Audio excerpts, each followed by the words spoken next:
I really don't like Ciryl Gane, which is weird because I used to be a big fan of his.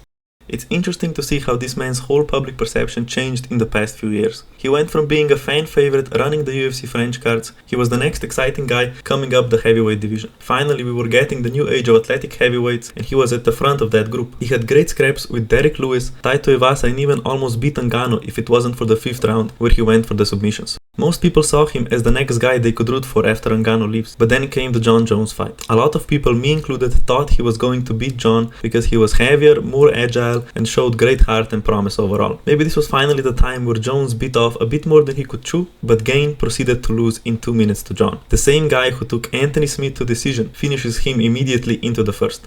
Like, are we serious? After not fighting for 3 years, Jones makes easy work of him. Now, am I just salty? Yes. Did I have a bet placed on Gane to win?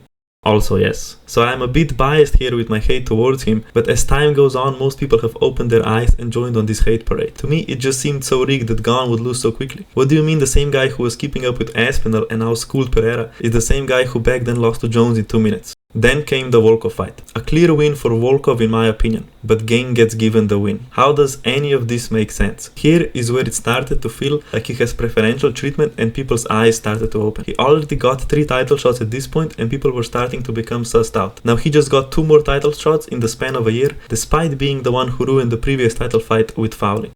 It feels like the UFC just keeps undeservingly pushing him until he gets lucky and becomes champ.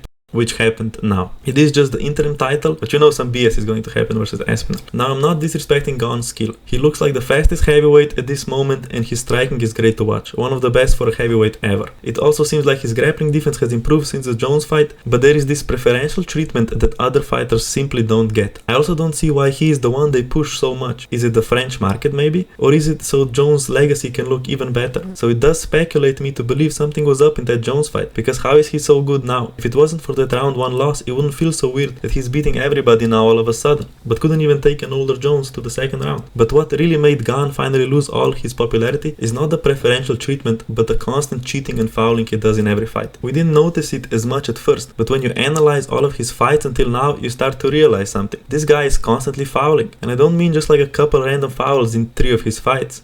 No, he genuinely does this in every one of his fights. He hits the back of the head in every finishing sequence he has. It's almost like a mission for him to sneak in a few back of the head shots. With his most recent win over Pereira, he wasn't even trying to hide it anymore. Before he used to mask it in regular shots, but now he's just straight up going for the back of the head. Just a barrage of back of the head shots which clearly had an effect on Pereira and helped Gane finish that fight. And if he can't hit the back of your head, well, then he'll make sure he goes for the free kick in the balls like in the Jones fight, or goes for his notorious eye poke like he did with Aspinall. And these are not just some accidental fouls, you can tell he does all of this intentionally. What makes it even worse is he jokes about it.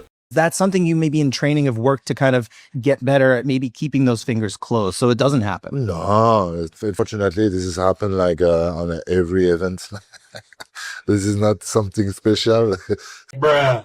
I could understand doing a funny remark when that happens accidentally once. No, his whole UFC portfolio is filled with fouls. Like there are full montages you can find on YouTube of him fouling people. He is genuinely one of the dirtiest fighters I have ever seen. It's honestly crazy he just allowed to get away with it while also being pushed by the UFC, and the worst part is he isn't even apologetic about it all. I've noticed in a lot of Ciryl Gane's fights, you know, if you look at that Taito Iwasa fight, one of the shots that actually put him down was a strike to the back of the head. He hits people in the back of the head quite a bit, and I didn't want any type of dirty play happening on such a big night.